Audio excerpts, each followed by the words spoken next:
I was a nurse for over 22 years in the field of psychiatry. A supervisor said, "Oh, you're on the ECT rotation next week." And I said, "Oh, well, what do I do?" The idea is that the shock will subdue the unwanted emotions. In fact, all it ended up with was brain damage. I underwent electroshock therapy from the ages of 14 to 16. And I can remember saying, "Why? Why are you doing this to me? Why are you doing this to me?" If this is a hospital, why are you locking the doors? This is about making money at the expense of vulnerable people in our society. It's one of the most barbaric treatments that the world has ever known. I don't remember anything anymore. It's too late.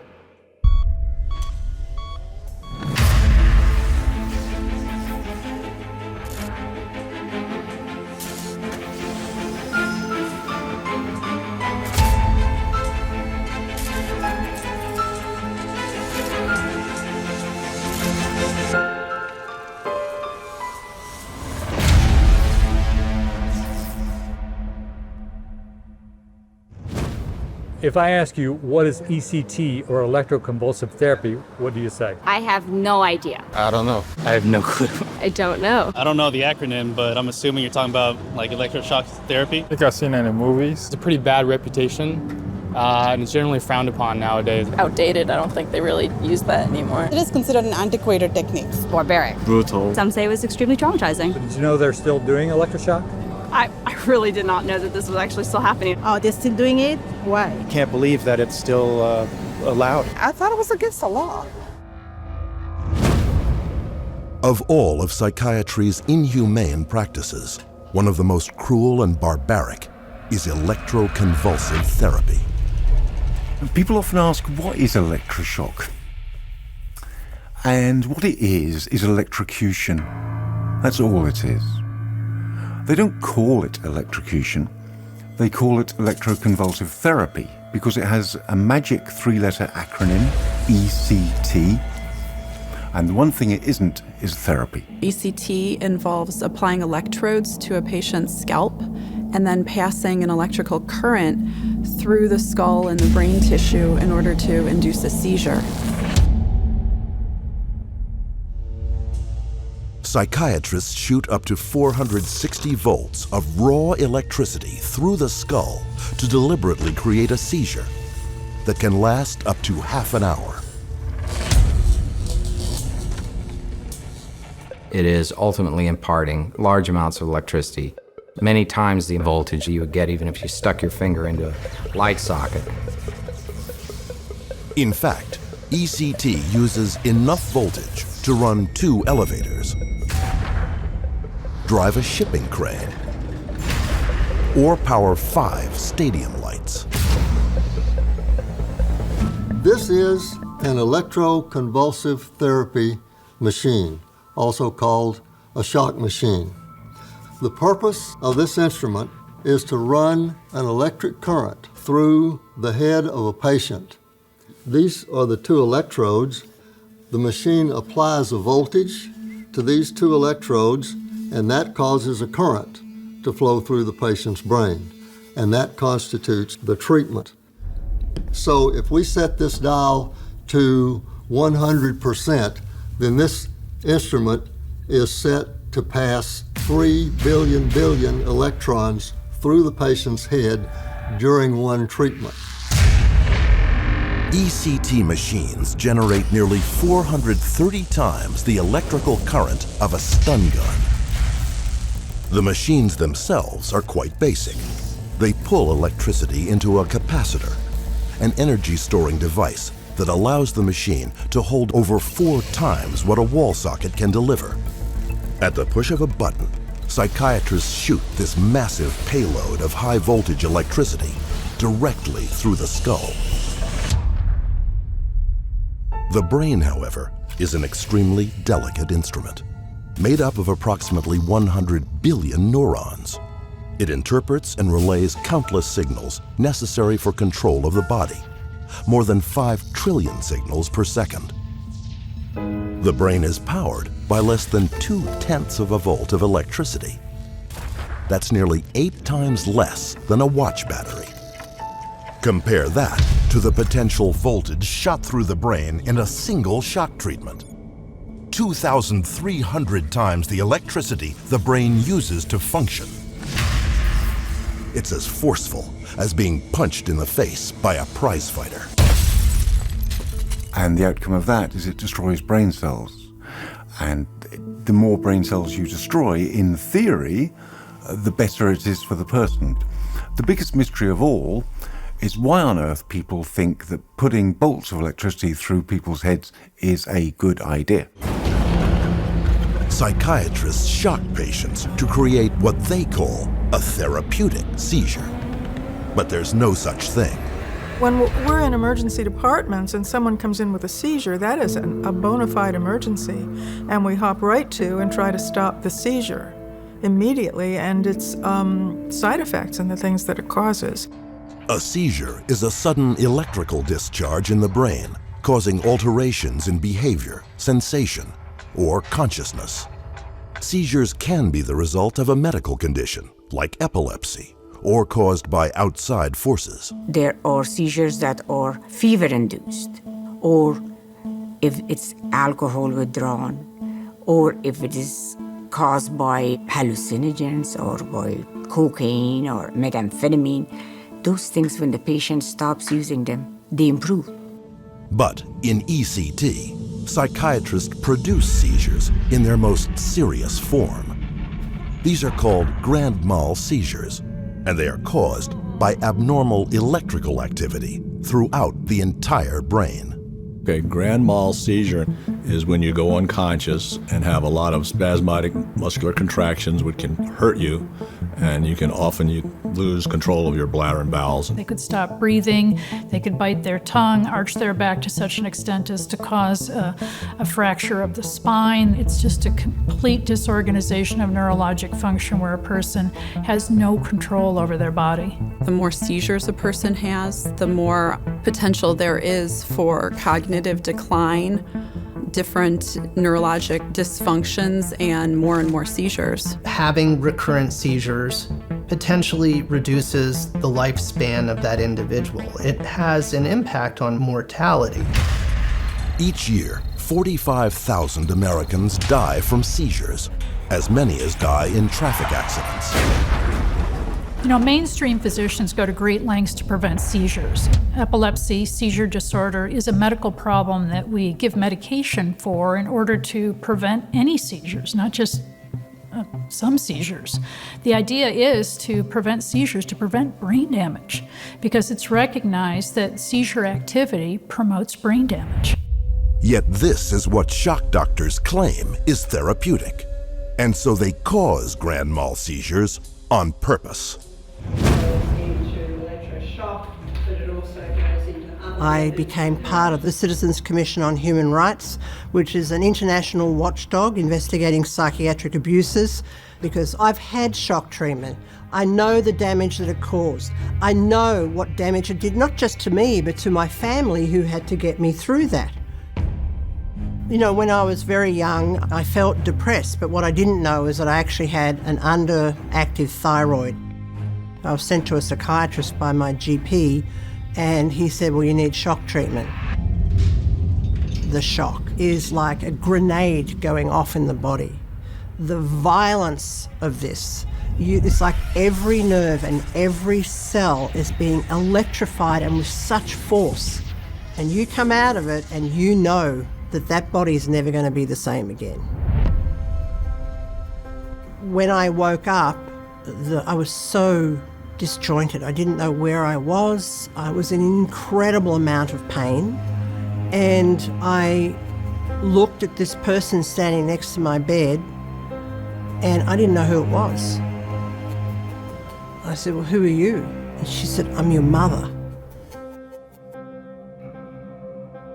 Electroshock is torture being passed off as therapy. It is a betrayal. How do psychiatrists get away with this barbaric treatment? Their history is littered with them. In the 1920s, psychiatrist Manfred Sokal claimed that he could successfully treat mentally ill patients by killing bad brain cells. In reality, he created brain-damaging seizures using insulin, which killed 5% of all patients and turned others into imbeciles. Hungarian neuropsychiatrist Ladislas Meduna claimed he could drive out mental illness by inducing brain-damaging seizures with a powerful drug called metrazole. But that too failed. Since its inception, psychiatry has really had 4 modalities of treatment that they recircle over and over again. Cut it, burn it, drug it, shock it to the human mind. So when one of their treatments fails, they use it to promote the next one. In the wake of the damage caused by metrazole, psychiatrists jumped to the prefrontal lobotomy as their newest miracle cure. Using ice picks to shred the brains of their patients, psychiatrists created tens of thousands of human vegetables, until fierce opposition forced psychiatrists to abandon this monstrous procedure. Meanwhile, they had already turned to a new breakthrough: electricity. Ugo Cerletti wrote in his own documents that he was inspired to develop electroshock by his observation of pigs being led to slaughter. And he saw that the effect of shock on these pigs was to make them more docile and controllable, and it made them not even fight for their own survival. For the next 2 years, Cerletti conducted experiments with electric shock on a variety of animals. Cerletti progressed to taking homeless people off the street and subjecting them to electric shock. According to Cerletti himself, his first human victim, a homeless man, begged him not to be shocked again. Cerletti's colleague, psychiatrist Lothar Kalinowski, witnessed the horrors of that first procedure, as his wife recalled. He came home for lunch, as white as a sheet, and said, "Today I saw something terrible." And he described the first electric shock treatment, and he ended with, "I never want to see this again." Despite the obvious damage psychiatrists were causing with electroshock, they soon spread the lucrative procedure throughout Europe and the United States. By the 1940s, electroshock was in widespread use and in its crudest form. The original idea was that you would invoke a convulsion. And of course, by definition, if you're having a convulsion, your body is jerking. The problem was that people's bodies were jerking so much, they were breaking their shoulders, they were breaking their necks, bones were being broken. But that didn't stop psychiatrists from merchandising this brutal procedure to the public. Many patients have been returned to their homes and jobs who might still be here if it were not for this helpful form of treatment. ECT has been around since I was a medical student, and I graduated from medical school 60 years ago this year. I considered it as a medical student, having observed a few of them.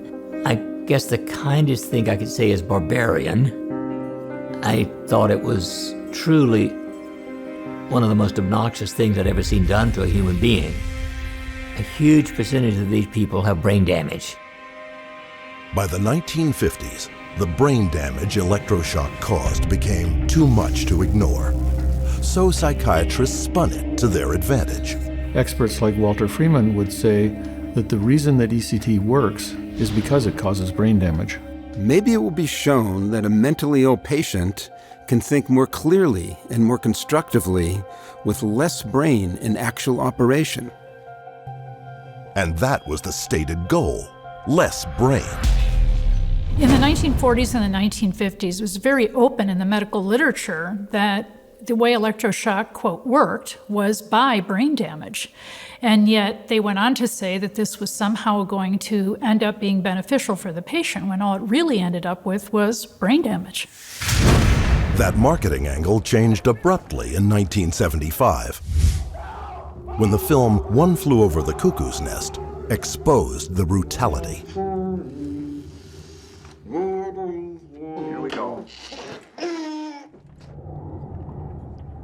The movie One Flew Over the Cuckoo's Nest forever changed the course of the public's perception of electroshock therapy because it was so accurately portrayed in the film. It was so obviously torture.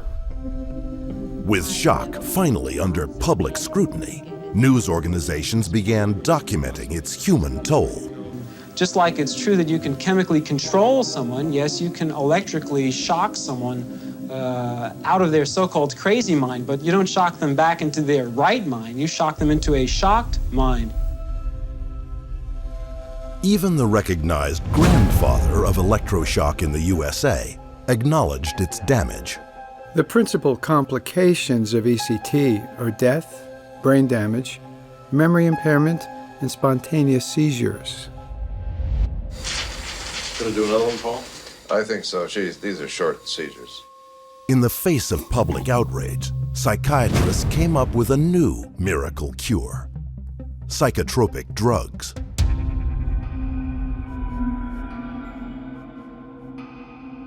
But these too proved ineffective and dangerous and amounted to a chemical lobotomy.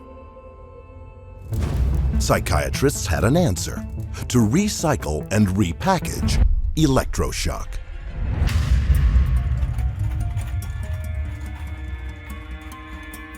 Electroshock was so abhorrent to the American public that psychiatry came up with a PR campaign to change its name to electroconvulsive therapy. But it is not therapy. It has never been therapy. To cover up the damage, shock doctors added anesthesia and paralyzing agents to suppress their patients' writhing convulsions. They marketed ECT as modern and are still doing so today. Well, electroconvulsive therapy, or ECT today, is nothing like what you've seen in the movies. It's a modern medical procedure. Modern ECT is a lot better than old-fashioned ECT. It doesn't look at all barbaric now. But beneath the sales spiel, electroshock is every bit as brutal as it always has been. And the result remains the same: a grand mal seizure and brain damage. The only thing that has changed is the marketing. I was a psychiatric nurse for 22 years, and I worked at a facility that did ECTs on adults.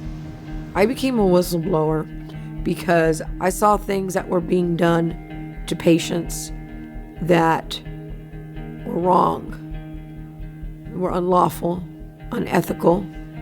We used to tell our patients who would go in for ECT, things are not the same as they used to be back in the 1950s. And at the consultation, we would give out these videos called Shock. And our overall pitch to patients was, we don't know how it works. We just know that it does. We would compare it to rebooting a computer. The patients were led to believe this was somehow or another a miracle. And it wasn't a miracle. I didn't see any miracles, and I was in the business.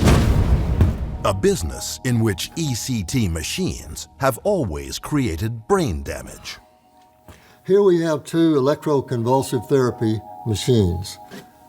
This one is from the 1940s, and this one is a much more modern machine from the 2000s. They both have the same potential to do damage to the brain by running large amounts of electricity through the brain cells with the risk that cells will be damaged or killed. Yet ECT promotional videos feature psychiatrists pitching exactly the opposite. ECT is the gold standard treatment for that type of depression. It's a small amount of current. It's nothing like what's in the outlet at home, okay? This is a typical and widely promoted lie.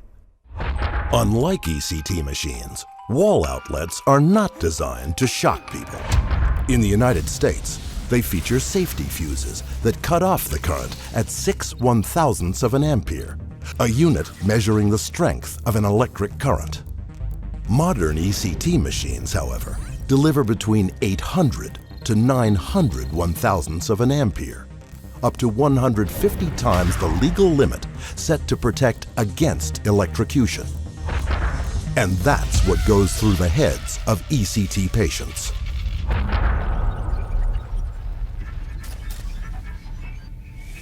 I was only 24 years old, and I didn't have anything except what you call the baby blues.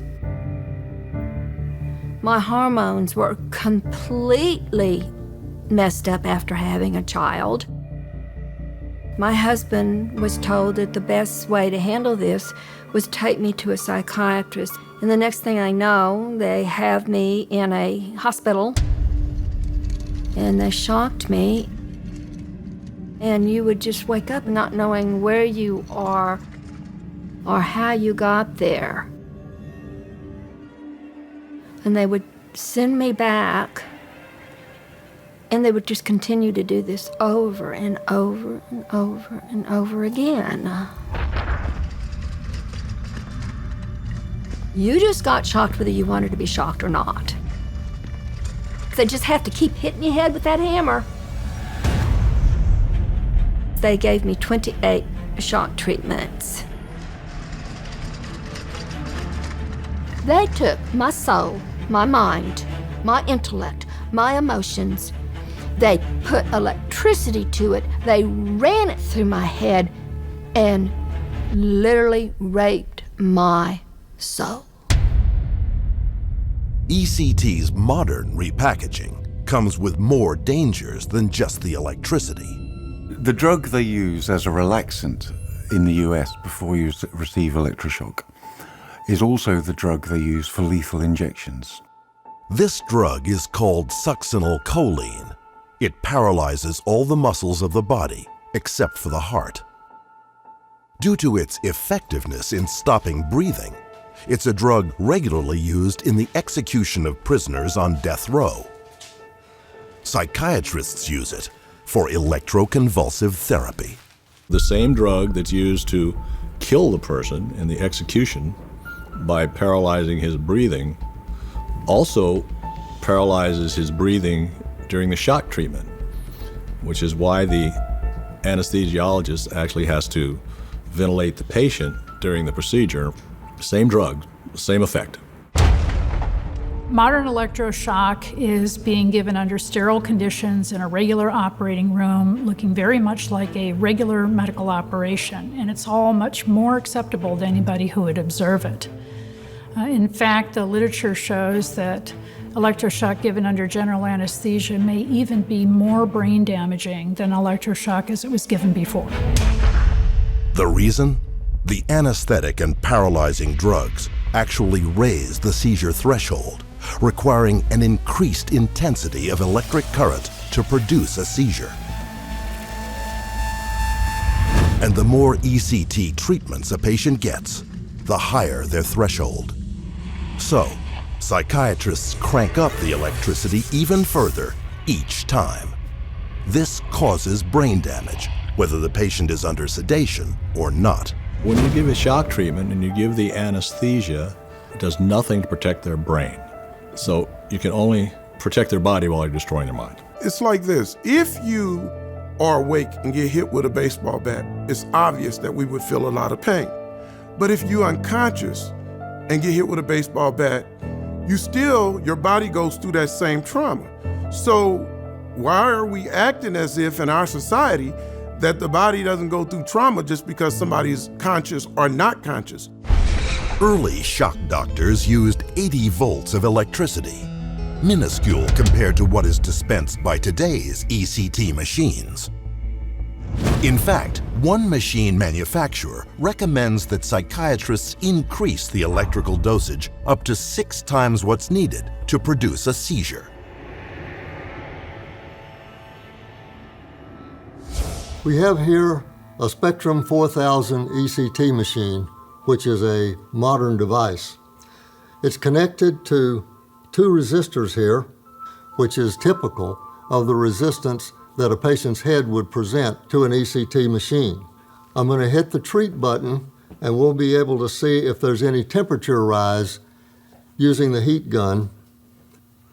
I'll press the treat button. 112, 118, 120. So, we see that the current that the ECT machine forced through these resistors caused them to heat up from approximately 75 degrees to 120 degrees. The cells can get too hot, they can be damaged, or even die. If you look at the MRI of their brain, they have areas that have disappeared. They're wasting away, just like somebody with Alzheimer's. It's the result of being hit with up to 450 times the current of a cattle prod. But for many, the damage is far more than physical. Every time I look in the mirror, I try to wonder who I am. Just try to kind of put the pieces together of who I used to be. I was started an antidepressant, and then it just multiple cocktails of drugs, of antipsychotics, antidepressants, anti-anxiety pills, sleeping medication, stimulants. And I just deemed treatment resistant. And then at 21, I was given electroshock. I went through a neurocognitive testing 6 months after, and I lost approximately about 50 points of IQ. My IQ is measured at 78, which I think that 75 is rendered mentally retarded. It's a constant identity crisis that I deal with. I do consider shock treatment torture because it damaged me physically and mentally in every way, and it's just continue. It's like every day I'm reliving the shock because I don't know who I am. They say that it's safe and effective, but I think I'm living proof that it's not.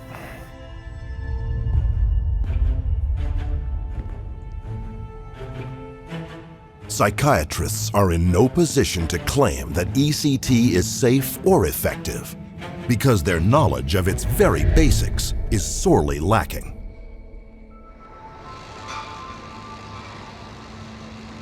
Electrical engineers understand how electricity works, and biomedical engineers understand the effects that electric currents can have on human tissue. Psychiatrists, however, typically don't receive the kind of training to make them understand electricity, what it is, what it does, what it can do to the human body. So we have in this case an operator who is merely trained to set the knobs and push the buttons without understanding the ramifications of what he's doing. A shock doctor examined in a court of law on his training on electricity proved the point. What is an amp? What is an amp? It's been a long time since high school physics, and I couldn't give you a scientific definition of what an amperage is. Do you have a definition of a volt? A volt. A volt might be the power at which an amperage is pushed through an electrical wire. You're not quite sure what these terms mean, are you? I'm not quite sure. One of the settings that you put on your dials on your machine is hertz, isn't it? Yes. Do you know what the term hertz actually means? I don't. Do you tell your patients about your level of understanding of the resistance of the brain to the electricity you're sending through it? No. Do you think they might want to know before they lay their head down on the operating table to have you give them shock treatment? No one's ever asked. Prior to his testimony, Dr. Joseph Johnson had delivered over 1,800 shock treatments. But Dr. Johnson is not alone in being woefully ignorant of the basic principles and terms of electricity. The curricula in psychiatric training schools contain little on the subject. And psychiatrists will admit they know nothing about how their so-called treatment works. Electroshock is as much art as science because how it works is still a mystery. Do you know how it works, Jonathan? I don't think anybody really knows how it works. There's no specific answer to that question. People don't understand why this works or how it works. How does it work? Well, as a field, we are focusing on researching that question. We don't really know, is what you're saying. We don't have the complete answers. However, it's not a complete cure. How psychiatrists get away with this is another mystery. a cardiologist, orthopedic surgeons, other physicians in other specialties really just couldn't get away with using tools of their trades with knowing so little about it as shock doctors do about what they're doing. And yet, psychiatrists do get away with it every time they deliver this procedure. Psychiatrists will tell you that they don't know exactly how ECT works, but what they do know is that it causes brain damage, organ failure, it can kill someone, it can cause seizures. They do know that much, but they can't tell us how it actually works. Shock psychiatrist Richard Abrams, co-owner of ECT machine maker Somatics, has admitted to his own ignorance under oath. Do you have any understanding as to the mechanics of how ECT works? I do not. All right. Would you agree that that's the general state of the industry still today? That the practitioners of ECT don't have an understanding of how it works? That's correct. This same Richard Abrams wrote the standard textbook on ECT. This same psychiatrist who admits to knowing nothing about how ECT works wrote a textbook that appears to be scientific and authoritative, while manufacturing ECT machines and selling them all over the world. Meanwhile, the practitioners of ECT use these machines to wallop their victims with more voltage than an industrial printing press. They see that as their job. Give the patient the drugs and they push the red button and zap him. But they don't study the underlying science because there isn't any. My personal experience as a psychiatry resident was I was doing a rotation. All of a sudden my supervisor says, "Oh, you're on the rotation for ECT next week." And I said, "Oh, well, what do I do?" I've had no training, no instruction whatsoever. I arrive at the room, I walk in, there's the anesthetist, there's the nurse, there's the equipment, the patient's wheeled in, and now I have to set the settings on the machine. So I look at the log and I say, "Oh, well, the last time this person had a treatment, the settings were this and this." So I adjust the dials, person gets treated. Next patient who comes in, it's their first course of ECT, the very first treatment. So there's nothing in the logbook. So then I go, I guess I'll just do halfway in between the last two patients. Set the dials, off we go. That's literally the experience I had. No supervision, no follow-up, nothing. Even long-term shock doctors don't know how much electricity will produce a seizure in a new patient. It's just trial and error. Take Charles Kellner, a prominent ECT psychiatrist who showcased this on national TV. Preparing the sites for the electrodes for the delivery of the stimulus. Okay, Mark. Okay, treating. Anything else?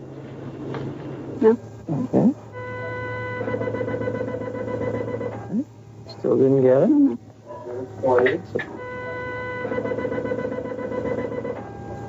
Got it. Okay. Now she's having a seizure. Yeah. Half an hour after her seizure, Terry is in recovery. Your treatment went really well. I want you to know that, okay? The very next day, Terry is back. Do you recognize me?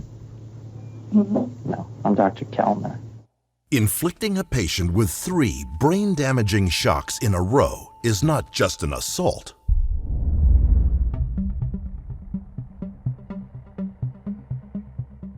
ECT cripples everyone who undergoes it. As one of shock's most zealous supporters, psychologist Harold Sackheim stated under oath, Altered cognition is the most common side effect of ECT. That memory loss occurs, it's universal, and in some individuals it can be profound. Altered cognition is no light matter. It means a fundamental worsening of the highest centers of brain function, controlling emotional awareness, self-insight, judgment, and memory. And loss of memory is the first thing ECT victims notice.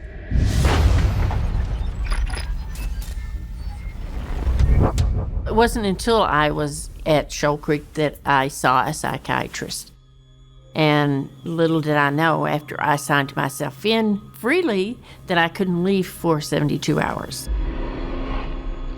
I wouldn't leave my room. I couldn't be around other people. I was terrified, and every time I went for another treatment of ECT, I got more and more paranoid. My head was exploding for days. I couldn't do anything but fall on the bed and sleep for 16 hours or something. I'd have to write everything down and then remember where I wrote it. My family would tell me, look at your book. Look at your book. I had to carry this book around with me all the time. My first service dog I got because if I left the apartment to go check the mail, I would get lost. I couldn't remember the number of the apartment. I'd just wander around. When I applied for disability, I had to go to the office and take some kind of test. I couldn't tell them my name. I couldn't tell them where I lived. I couldn't tell them how to get to my house. I couldn't tell them the president. I couldn't tell them anything. And my older sister told me that they asked her, is she like this all the time? And she said, pretty much. I spent 30 years working in the psychiatric system, principally as a clinical psychologist. And during that time, I saw numerous patients who'd received electroshock. I spoke with numerous psychiatrists who delivered electroshock. And it was really after that that I became kind of intrigued as to what was going on and why were these people delivering it. And more to the point, why did so many of my patients have long-term memory problems? There's a thing called anterograde amnesia, which is you lose your memory for everything after the shock, so you don't create new memories. And then there's retrograde amnesia, which is you lose memories for things immediately before the shock. There's only been a few studies done in the last 33 years on permanent amnesia over the long term, 6 months or greater. And what they found, when they look for it, they find it. But they tend just not to look for it. They knew about permanent memory loss a long time ago, and they actually instructed the field to say that it wasn't permanent, that it wasn't long-term, to use words such as transient, words such as spotty, words such as temporary, to minimize these adverse events. But outside their clinics, psychiatrists will freely confess that memory loss is a prominent feature of ECT. Clearly there are risks with ECT. That's been well established for a long time. Some people have regretted doing it because of memory impairment. Memory loss occurs when patients get electroconvulsive therapy. The amnesia problem with memory. They have some memory problems that persist more than we'd like. While someone's going through ECT, they have pretty profound memory loss. Sometimes, they can impact the patient pretty severely. It's like a little volcano inside the brain. You get more bang for your buck with ECT. If you pardon the pun, you know. But shock psychiatrists rarely make such candid confessions to their patients. The industry has variously represented that ECT's benefits exceed its disadvantages. They don't deny that there are disadvantages to ECT, they minimize them. It's a sales pitch. And it's pitched by PR firms who provide talking points to media-trained psychiatrists.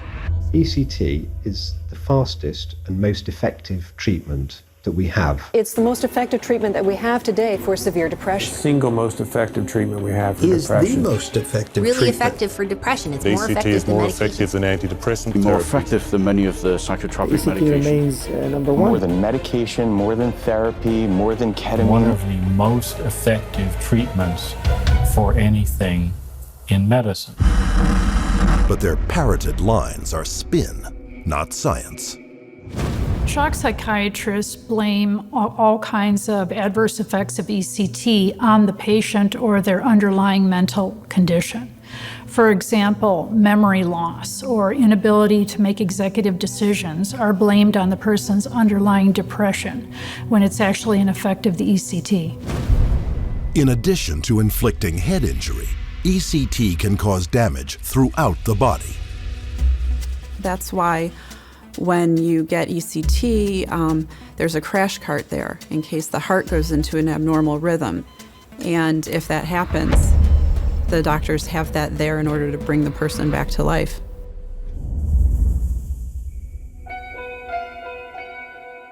Despite case after case of documented damage caused by ECT, psychiatrists dismiss these reports as anecdotal. They also ignore their own studies, demonstrating that there is no value to ECT. Sham ECT is basically placebo control, where the person's wheeled into the room, they're put to sleep, electrodes are put on their head, buttons pushed, but there's no electricity. And so the patient doesn't know if they got real or sham. There's only 12 or 13 of those kind of studies ever. And when you pool them together, there is absolutely no evidence anywhere that people who've had ECT are better off 1 month later. But those who submit to real ECT frequently get caught up in the shock industry's treadmill. Just like with psychiatric drugs and in the psych hospital, they keep coming back. We used to call them frequent flyers. They would be readmitted, readmitted, readmitted. We see the same patients coming in and out, in and out. But psychiatrists like Sarah Lisenby blame the patient for relapsing rather than the treatment for failing. Is without a maintenance treatment, you can have rapid relapse, but with maintenance treatment, you can have sustained relapse prevention. Can I ask you, Dr. Lisenby, what you think the minimum length of time is that is required to demonstrate an effect of the device? Well, I guess I'm saying that, I guess I'm trying to answer by analogy. ECT is an effective intervention without any form of relapse prevention. Patients will relapse very quickly. The facts about what psychiatrists call relapse are these. The brain trauma caused by ECT is significant, equivalent to the force of dropping a 40-pound cinder block 7.5 feet onto the head. To heal this catastrophic damage, the brain releases chemicals which cause a sense of euphoria. But this quickly dissipates, and the person's problems return, often with a vengeance. And when that happens, psychiatrists prescribe more ECT. They call it maintenance, continuation, or booster ECT. The nature of depression is that it is usually a relapsing illness. Regular recurring ECT treatments may be needed. Many people often go on to get what's called maintenance. Ongoing maintenance therapy is provided. And then you need another 10 ECT. This is going to be a repeated pattern of these people are going to be on courses of treatment that will last for the rest of their lives. And, you know, the average today is about 35 treatments of shock every year. And of course, it doesn't work, it just makes them worse and it damages. Psychiatrists and ECT machine makers Richard Abrams and Conrad Swartz admitted to this lack of result in a letter to the FDA. It is not surprising that evaluations performed weeks or months after completion of the acute ECT treatment course usually fail to show a significant advantage for ECT.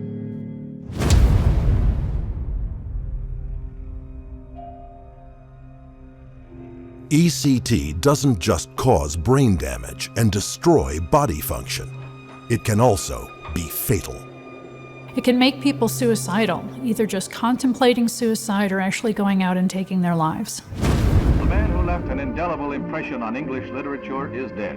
Ernest Hemingway died of a self-inflicted wound at his Ketchum, Idaho home. Nobel Prize-winning author Ernest Hemingway committed suicide shortly after being subjected to a series of electric shocks.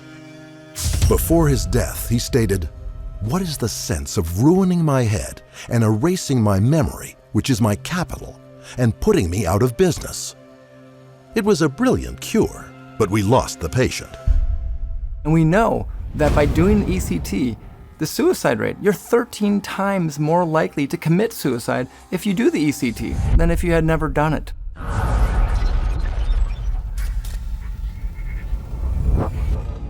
I was bullied at school, being abused at home. So then, the doctor tells me, well, we want to try a new treatment with you. She's like, we call it ECT. I was 17 years old when I received ECT for the first time. Here I am, I'm a scrawny 110-pound kid, and you got these guys that are like ex-military UFC-looking fighters just grabbing me, throwing me in a room, and stabbing me with an injection, putting leather restraints on my arms. Then all I remember is waking up in my room.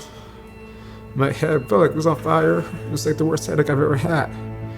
And then I started panicking because I didn't know who I was. I don't remember my name. I don't remember anything. I don't remember what happened the day before. It was, I didn't remember anything at all. When I came back, I wasn't used to my home, my neighborhood, nothing. And the next 4 years, I blinked. And it got to the point where I got fed up with it. So I took like half of my Prozac and I just, put it in my mouth, put myself like a self-induced coma. I remember I was just in my bed all day, cutting myself, trying drowning myself, hanging myself, thinking of ways I could end my life, putting a plastic bag around my head, tying it, and going under my blankets, just waiting to die already. Even to this day, I'm still suicidal. I mean, if you don't care about your memories or your life or anything like that, oh yeah, go ahead, do it. If you love pain, you love headaches and all that, yeah, go do it. But if you want to remember your life, you want to remember your friends and all the good times, yeah, don't do it.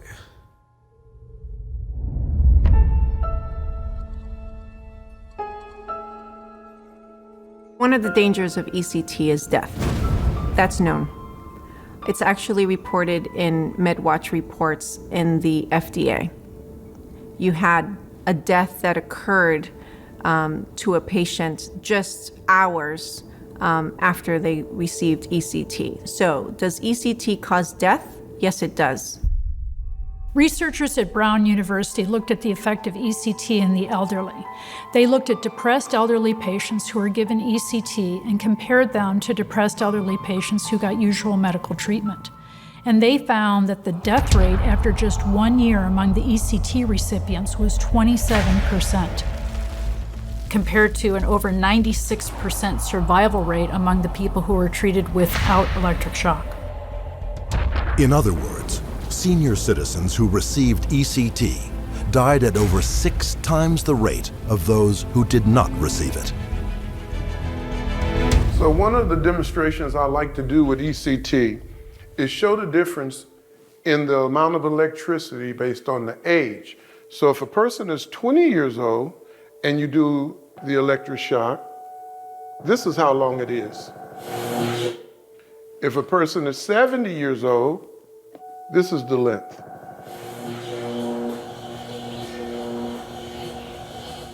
So the longer the electroshock is based on how old you are. So 2/3 of the recipients of electroshock are women.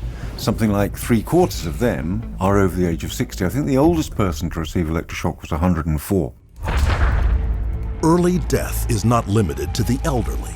A large study of over 3,000 ECT patients found that ECT recipients of all ages had an increased death rate, no matter what the cause.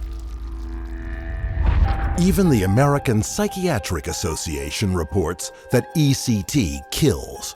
However, they claim it's only 1 in 10,000 patients. A guess made by Richard Abrams, the psychiatrist who manufactures and sells ECT machines. The actual numbers, the state of Texas reports that 1 out of 350 died within 2 weeks after receiving ECT. That's 50 times higher than the US murder rate and 30 times higher than the APA's claim.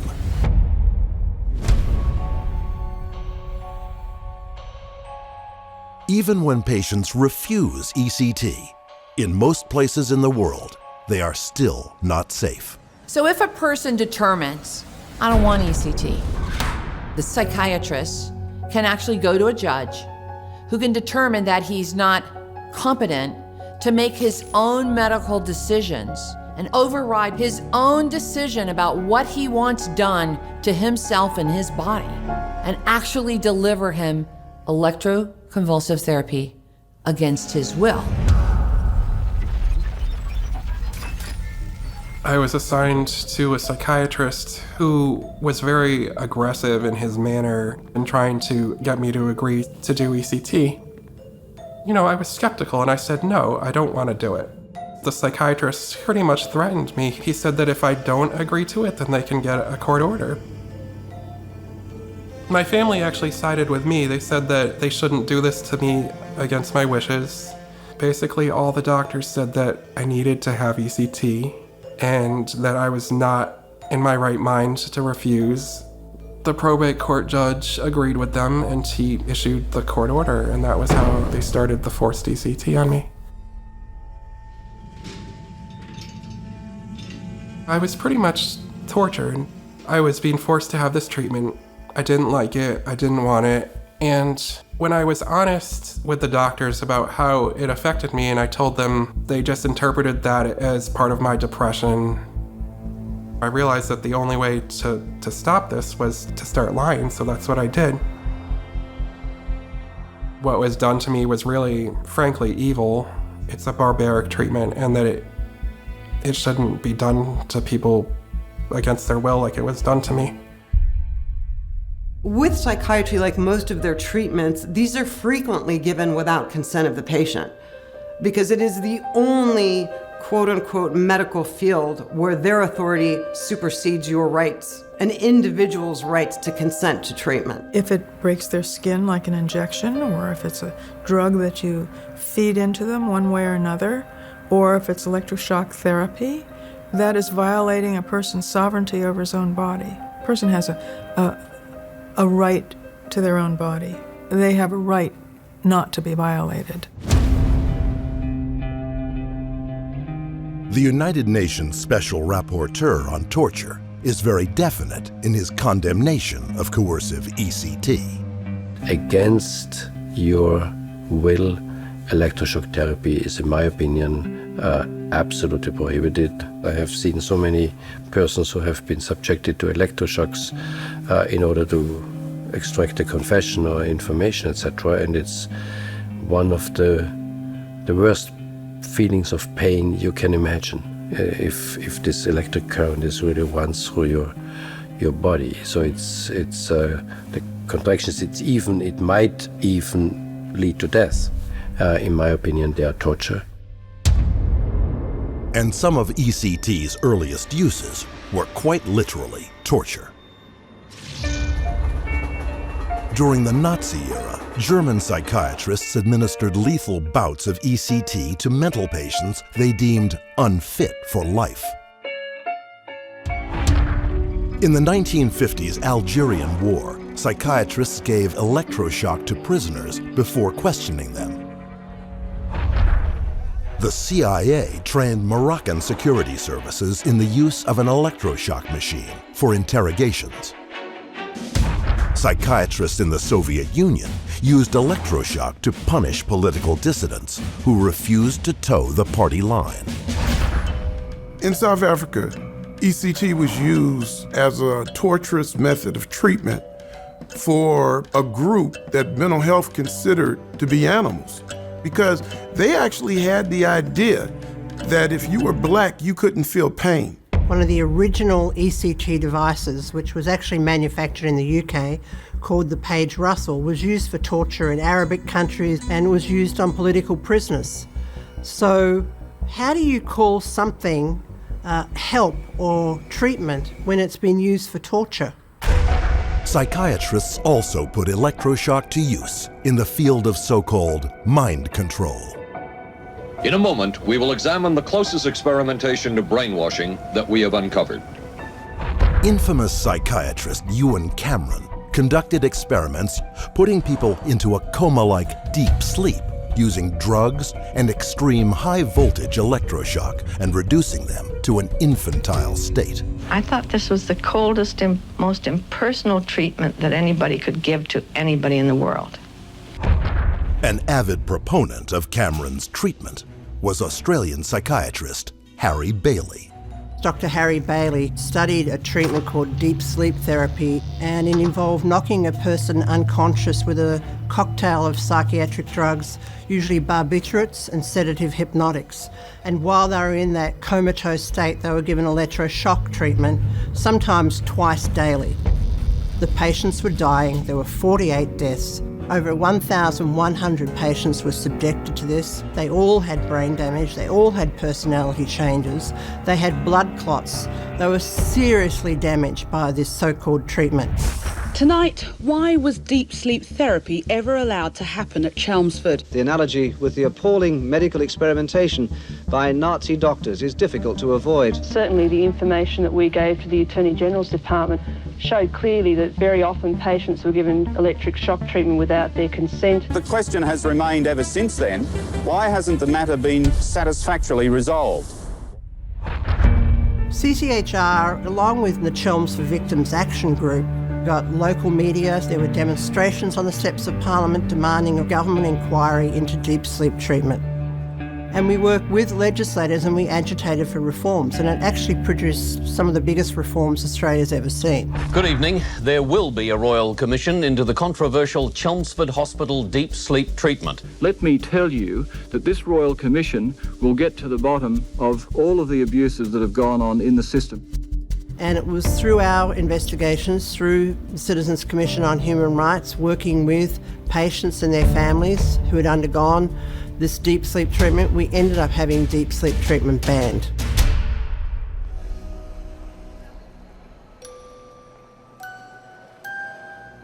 Today, psychiatrists are targeting shock treatment on new population segments. Pregnant women are now told that ECT is safe for them and their unborn child. When a woman is pregnant, she shouldn't drink coffee, she's not supposed to smoke. There's a whole list of things that are bad for the baby when it's in the prenatal stage. However, pregnant women are getting electric shock, causing miscarriages. It boggles the mind that something like this can be given to a woman who is growing a baby in her body, that of course the electricity is going to affect her and her unborn child. Children are an increasing target for ECT psychiatrists. It's a horrible idea to give electroconvulsive therapy to children. We don't know what the long-term effects are, but it only makes sense that repeated seizures like that could cause cognitive difficulties, learning difficulties, and damage to the nervous system as it's developing. If you're going to destroy an adult brain, just think what you could do with a child brain. You could do much more damage. Take away his whole future. There is a very good scientific reason for why children should never undergo ECT. In a fully matured brain, there are between 60 and 90 billion nerve cells. And when they die, they are not replaced.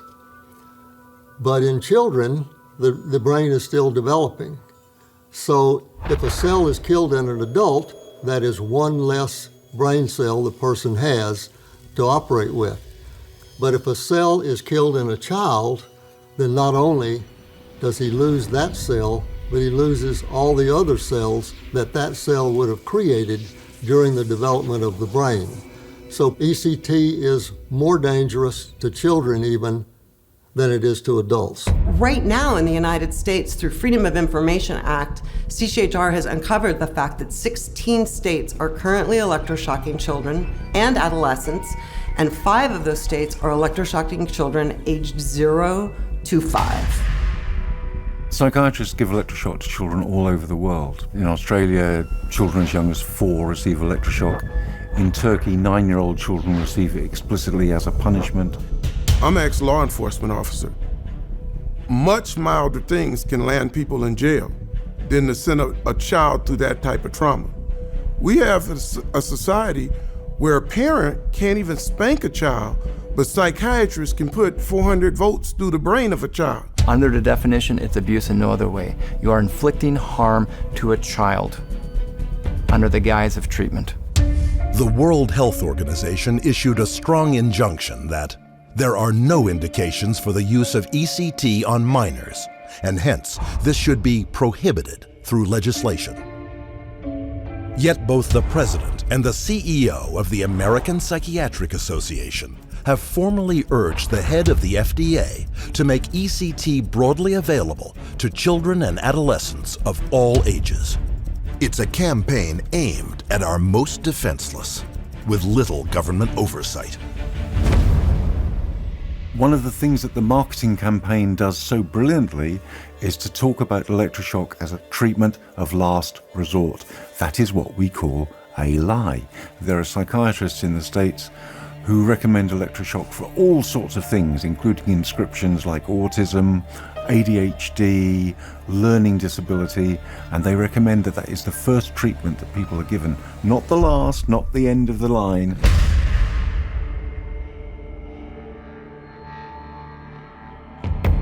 Today, in the United States, federal regulations require all device manufacturers to report adverse events from ECT. But machine makers rarely ever comply. So you have manufacturers that know about adverse events, that have logs of adverse events, that didn't report adverse events to the FDA. And the FDA has done very little to actually enforce those regulations. And when they do report, it has taken as long as 17 years. And those that get through are often gruesome. Strokes, catatonia, a fetus killed, a man's head on fire, and these are just a few.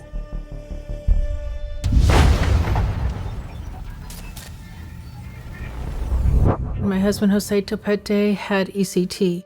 They told us what a great thing it was and how it was going to help our family and help Jose. Jose had 23 treatments of ECT. And during the ECT treatments, he did not get better at any time. In fact, he had a breakdown at one time after the first week of ECT. We didn't realize that his whole memory was gone until after ECT was over. And one of the just terrible times was we live in a rural area that has a pond, and we have lots of frogs and bullfrogs.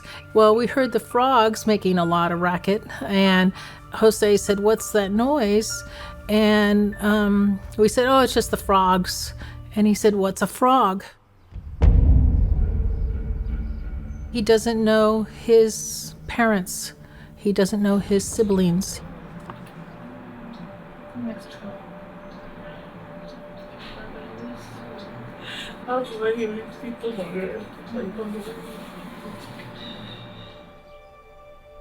He has no memory of our marriage, the birth of his children, taking care of his family, his job.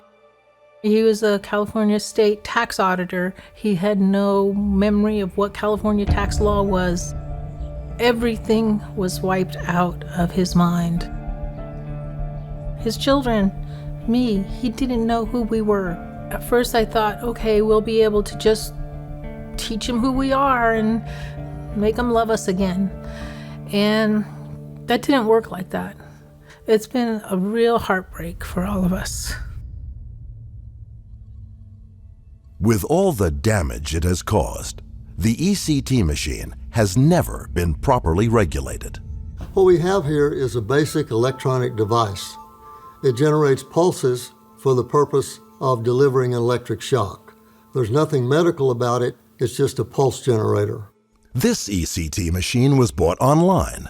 No license, no background checks, no questions asked, just a credit card. In 1976, the United States Food and Drug Administration was given authority by Congress to regulate devices such as these. This device, of course, was never tested by the FDA because it's too old. This one was used starting in the 1940s. When the FDA gained control over these devices, they didn't start regulating ECT devices because they were already in use. Any device that was already being used did not need to be tested, as long as it's substantially equivalent to the devices that were used when the FDA took control. The FDA allowed it to be grandfathered in, meaning it didn't require any proof of efficacy or clinical trials for safety and efficacy. They just let it stay on the market. So now, psychiatrists had it both ways. On the one hand, they claimed that shock machines were substantially equivalent to those of the 1940s, while at the same time, they marketed ECT as modern and new and improved, a transparent deception.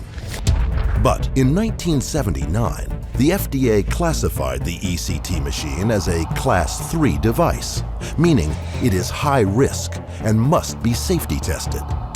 The FDA gave manufacturers 3 years to try to prove them safe. So, if ECT wants to claim safety and effectiveness, they should be showing by clinical studies that it's safe and effective. They haven't. And it isn't because they can't afford to. There's plenty of their own consultants that work for big league universities that get plenty of funding to do it. They choose not to because ECT is not effective.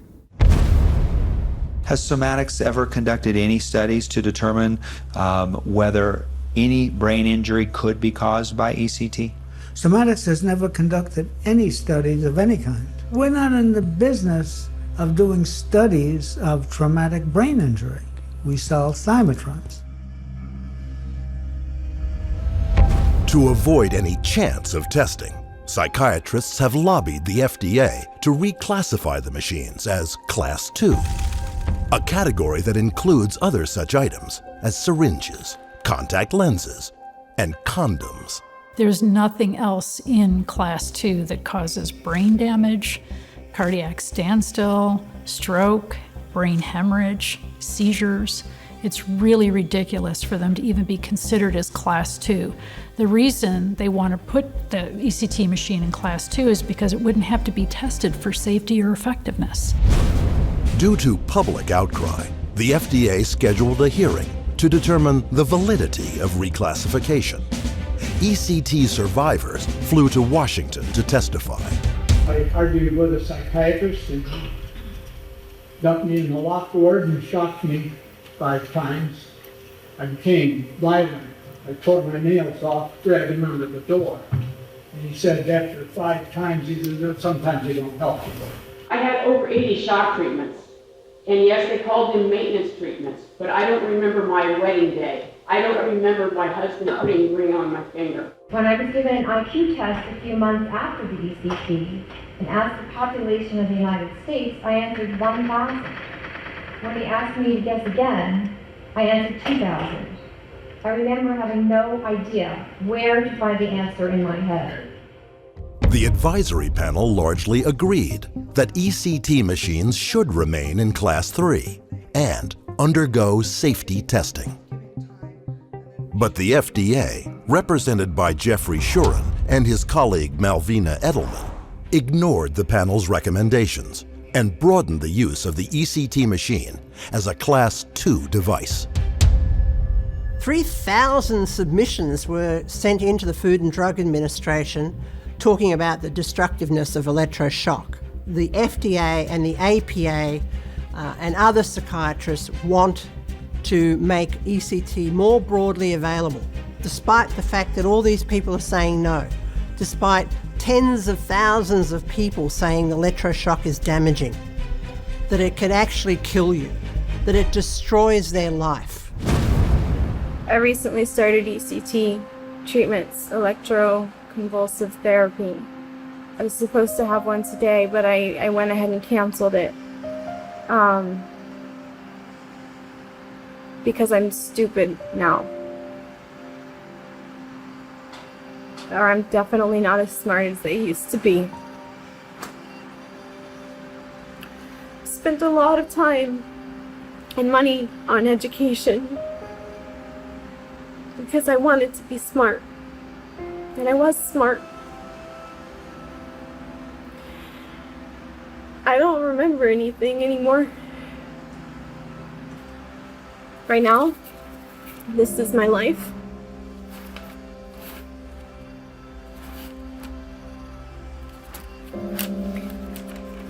It's not on the sheet. I'm not remembering it. When it came to ECT, it was out of sheer desperation. And I didn't research it. And I just trusted. And now that I'm where I am, I don't have the brain capacity to research it.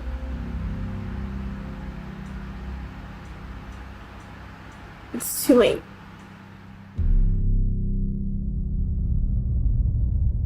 Psychiatrists and ECT machine makers are well aware of the damage they create. So why do they keep doing it?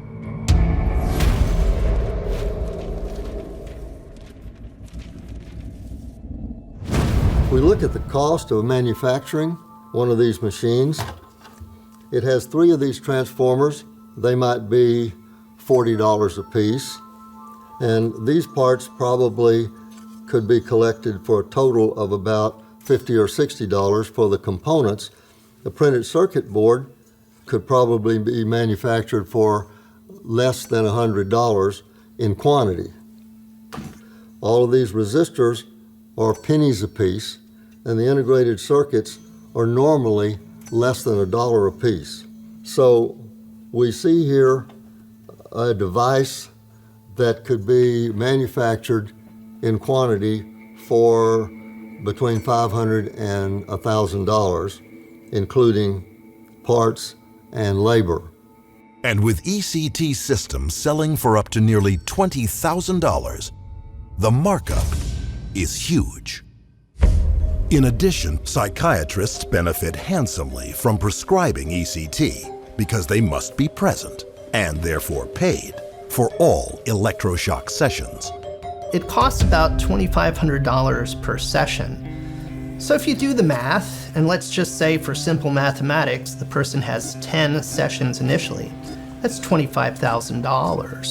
Inpatient costs are even more profitable, netting as high as $120,000 per patient. We would start usually around 6 a.m. We would see up to 13 patients a day. It was almost like an assembly line mentality, kind of get them in, get them worked up, get the treatment, and get them out, get the next one in, get the treatment, do the recovery, get them out. It was a very lucrative business. Big money maker. Psychiatrists performing electroshock rake in an average of twice those who don't. And they can achieve this income by working only a few hours a week.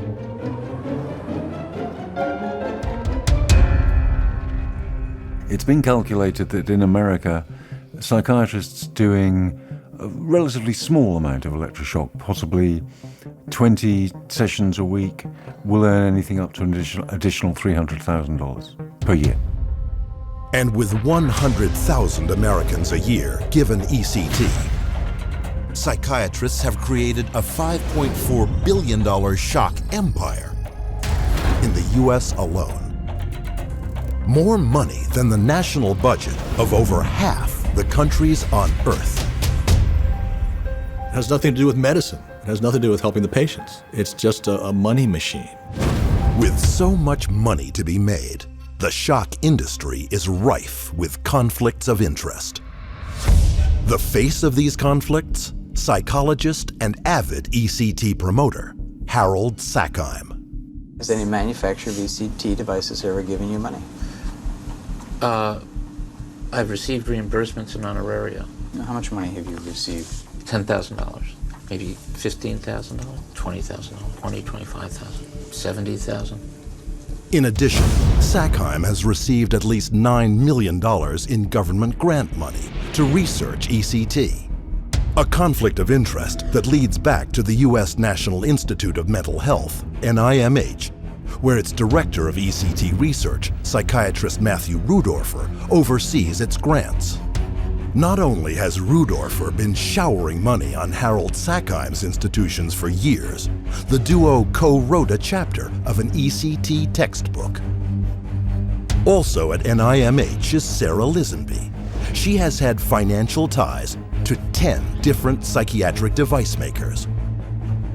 Her mentor was Harold Sackheim. Then there's the American Psychiatric Association's Richard Weiner. Weiner was the lead psychiatrist on the APA task force that recommended taking brain damage off the APA's ECT consent form with these words: brain damage need not be included as a potential risk. Weiner was also a consultant for the 2 top American ECT machine manufacturers, Mecta and Somatics. Somatics is owned by shock psychiatrists Richard Abrams and Conrad Swartz, who charge up to $20,000 for an ECT system. Richard Weiner's APA Task Force report on ECT cited over 60 of Abrams' articles. And all of the key players in this entangled web of corruption are editorial board members of the Journal of ECT. Abrams, Swartz, Lisenby, Weiner, Sackheim, Rudorfer, Kellner, and Fink. When you invite the foxes to watch the hen house and act like you're really guarding the place, well, it's really just a violation of public trust. And people's lives are being destroyed. I had problems before I had shock treatments, and I would say I have more problems now. I didn't receive any help from the ECT that the psychiatrist gave me. It destroys you. Shock treatment felt like torture to me. I say it's like torture. It felt like it destroyed my spirit. It beat all the abuse I even experienced. It beat the rapings, the molestations, it beat everything. Because it did so much to me psychologically and physically. Prior to ECT, I never thought about suicide. After the second round of ECT, I definitely was considering it. ECT stands for electroconvulsive torture. Because obviously, it didn't help my sister at all. Psychiatry destroyed my father because it destroyed his purpose, and he committed suicide in the end. Is it the responsibility of the psychiatrist performing ECT to make sure that no harm comes to his patient? The answer to that is no. In the last hour, psychiatrists have administered over 1,000 shocks. Their victims total 1 million people worldwide every year.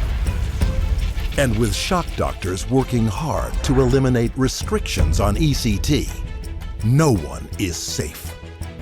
It's unconscionable, some of the things that I've seen, particularly as it pertains to very small children. The way they've treated people is just unbelievable. I couldn't see treating my worst enemy that way. Oh my God, I don't want that to happen to anybody. It brings tears to my eyes. It's frightening. Just common sense will tell you that you don't need to put that electricity to their brain.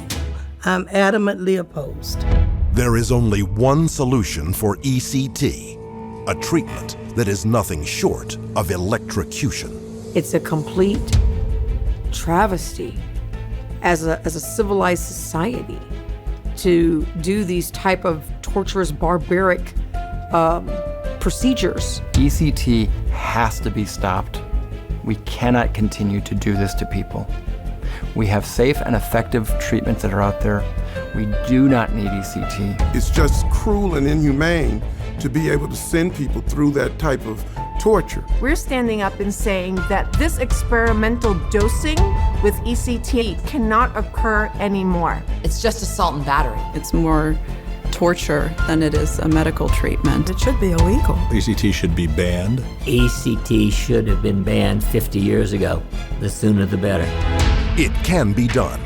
ECT has already been fully or partially banned in several states and countries around the world. We got rid of the lobotomy because it was such an abhorrent image and it was so obviously a form of torture and assault. Electroshock is equally a form of torture and assault. We just haven't gotten rid of it yet. And we need to take action and require the FDA to ban this device, which has never been proven safe or effective. This is an atrocity that should never have got as far as it has. It's just a mass experimentation, and the FDA does nothing. They need to be held accountable. ECT needs to be exposed as torture and a barbaric violation of human rights. Our future depends on it.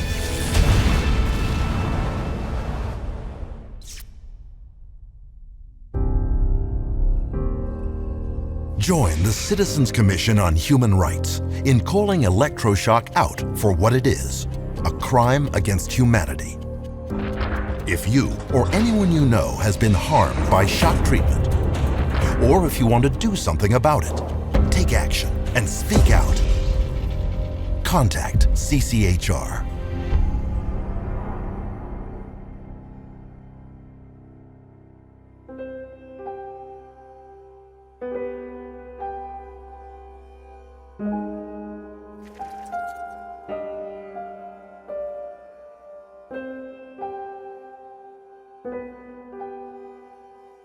Thank you.